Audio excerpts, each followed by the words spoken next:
Welcome to LineSight. Today we will go through the tutorial for the net production screen. This screen shows recipe entries in the form of table. Each recipe is described with recipe name, starting time, ending time, gross production value, and net production value. Upon opening this screen, table shows recipes from the last 24 hours, starting at 6 a.m. Located below the table, Gantt diagram and trend view are synchronized with the table, which means that changing the time period on the table will also change it on them. You can select the day of interest by clicking on this button and selecting the desired date. You can also select recipe entries from specific week by clicking on this button and selecting the desired week. In order to insert new recipe entry, you must first select row, after which the recipe will be inserted, and click on this button.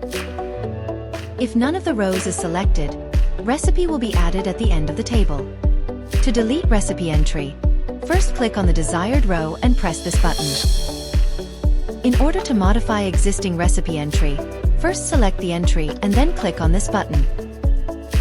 Change the desired values and confirm changes by clicking on this button. To save all changes, click on this button.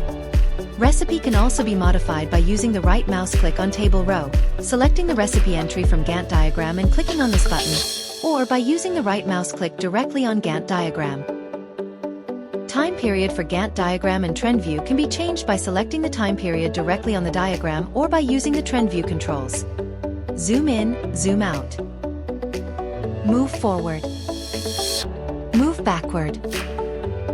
And original range. If you have forgotten to save changes inside the net production table, upon screen change, reminder will be shown to notify you that all the changes will be lost if not saved. That is all for today's tutorial. If you have further questions, please feel free to contact us and we will answer as soon as possible. Thank you for your attention and please subscribe to our YouTube channel for more content.